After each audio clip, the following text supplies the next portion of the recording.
I want to tell you a little story today. A little story that's gotten lost in all the other stories out there. A story that's gotten lost in all the weather reporting. A story that's gotten lost in all the politics. It's a story I could have easily dismissed, but I'm not going to dismiss it because somebody has to remember. And it's in the L.A. Slimes. It's about a police officer, a Houston police officer, Guy Gaddis. Guy Gaddis. In 1994, he was shot in the back of the head 3 times. He was murdered. He was murdered by somebody named Edgar Tamayo. Edgar Tamayo, an illegal alien. And as the L.A. Slimes reports it, a Mexican national facing execution in Texas this week, listen to this, has drawn support from Mexican officials, a former Texas governor, and U.S. Secretary of State John Kerry, who appealed to Governor Rick Perry and state courts for a reprieve, so far unsuccessfully. Edgar Tamayo, 46, a Mexican citizen, is scheduled to be put to death tomorrow for fatally shooting Houston police officer Guy Gaddis in 1994. Gaddis, 24 at the time, 24, had been flagged down near a nightclub by a man who accused Tamayo of robbing him. So the officer arrested Tamayo, handcuffed him, and put him in the back of his patrol car. The officer was driving away when Tamayo drew a pistol, which he had concealed, and shot Gaddis not once, not twice, but 3 times in the back of the head. Tamayo's attorneys have appeals pending. A hearing has been scheduled in the U.S. District Court for the Western District of Texas in Austin, Texas. On Sunday, Mexico's foreign ministry released a statement objecting to the execution. They didn't apologize to the murdered American citizen police officer's family. They said if Edgar Tamayo's execution were to go ahead without his trial being reviewed and his sentence reconsidered, it would be a clear violation of America's international obligations, the statement said in Spanish. The Mexican government opposes the death penalty and is determined to use all available recourses to protect those nationals in danger of receiving such a sentence. So the corrupt, socialist, disastrous Mexican government would treat so many of its people like dirt that they try to escape and come into this country, now is reaching into our country and telling us how to conduct ourselves when it comes to a cold-blooded cop killer. The 32 states with capital punishment have executed 28 foreign nationals since 1976. Now, I want you to consider how few that is, considering how many people come here illegally from all over the world. Since 1976, 28. 28. Tamayo, a laborer from Morelos, Mexico, was in the U.S. illegally at the time of his arrest. Advocates argue he wasn't informed of his right to diplomatic assistance under an international treaty known as the Vienna Convention on Consular Relations.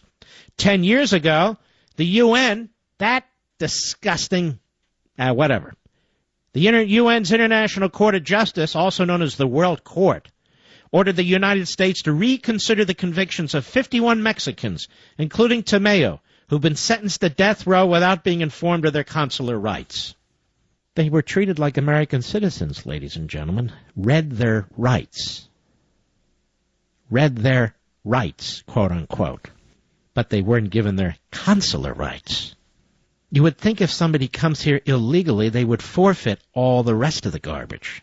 And they'd be stuck with our criminal justice system like the rest of us, huh? 2 of the 51 have since been executed, both in Texas.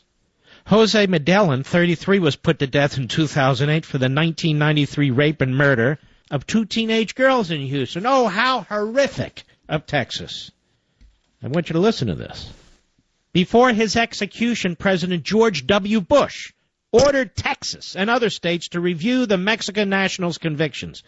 But the state's then Solicitor General, now Senator Ted Cruz, persuaded the United States Supreme Court to rule that the President of the United States had no authority to order state courts to honor the World Court's decision.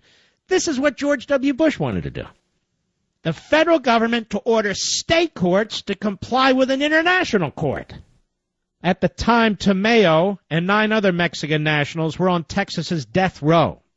3 years later, one of them, Humberto Leal, 38, was executed for the 1994 rape and beating of a 16-year-old San Antonio girl. Now, Mexican officials have tried to stop Tamayo's execution. Morelos governor, and they list a whole bunch of them. Former Texas Governor and Attorney General Mark White, Democrat, joined the effort, as did Kerry.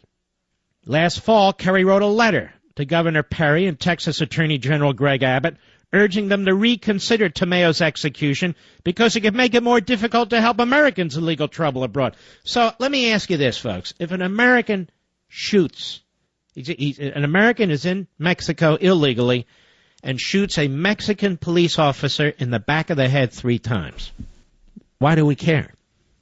Why do we care? But if a Mexican or anybody comes in this country illegally from any part of the world and shoots an American police officer in the back of the head 3 times, we do care. Kerry wrote, I have no reason to doubt the facts of Mr. Tamayo's conviction, and as a former prosecutor, you haven't prosecuted crap. I have no sympathy for anyone who would murder a police officer, he wrote, but he added that he was concerned the state's handling of the case could affect how Americans are treated overseas. Oh, yes. Those drug cartels in Mexico, they're very concerned about the rule of law. Al-Qaeda, oh, yes, very concerned. The pirates off of Somalia and so forth, oh, yes, oh. We're not going to mistreat Americans because, oh, my gosh, how will they treat us? It's amazing, isn't it? Basically, what they're arguing is this cold-blooded cop killer should be treated better than an American citizen or a citizen of Texas. Now, what do you think that would do in a big country like ours for criminals who come across the border illegally and want to do us harm? What do you think that would do? Would that encourage them to become more violent if a police officer stops them? This country, I tell you, these politicians are driving us to hell. Open borders have their costs. And the U.S. Chamber of Crony Capitalism, when their president, their well-paid mouthpiece, goes on TV, Tom Donahue, and he goes on and on about all the benefits, he never talks about the costs, the human costs, the crime rate, how it affects local and state law enforcement, school systems, hospitals. He never talks about the negative effects of open borders. That is, we really don't know who's coming here. And you have to assume, even if, 50,000 wonderful people come across the border illegally, there's got to be a certain percentage who are coming across who aren't so nice in any society. So, for a lot of reasons, and that one in particular, this needs to be a managed process. And they won't manage it. And then, when a killer is caught red-handed, he's gone through our court system. We have a former Democrat governor of Texas. We have the Secretary of State of the United States. Before him, in another murder case, we had a Republican president of the United States coming to their defense. Oh, we're not coming to their defense. Yes, you're coming to their defense. If you're an American citizen and you sit in the back of a patrol car and you pull out your pistol and shoot an officer, God forbid, an officer in the back of the head 3 times and you're in Texas, you're going to face the death penalty. If you're in Florida, you're going to face the death penalty. You're in Virginia, you're going to face the death penalty and so forth. I don't know. We used to have a federal death penalty for police officers when I was at the Justice Department under the Reagan administration. I guess they don't use that anymore. If you're from another country or something, what the hell is that?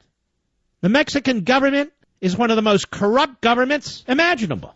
It treats its own people like crap. It's a centralized, authoritarian, socialist regime. They have such limited economic growth. And the fact of the matter is, they don't want the border secured because they, quote-unquote, need the money that is sent back to Mexico from Mexican citizens in this country. And I'm picking on Mexico because the Mexican government is belligerent. It goes into our court systems and makes these arguments. It comes into our political system. It helps to fund some of these front groups. And then when one of their citizens murders one of our police officers, oh, what about the international rule for this and that? You're in America? You're here illegally? It's the American rules. You're in one of our states that have the death penalty, then you face the death penalty like everybody else in that state. That's not discrimination. We call that, in liberal terms, equality. And if our government, local, state, and federal, is not going to stand up for police officers shot in the back of the head in a patrol car by an illegal alien, or anybody else for that matter, then we might as well give up.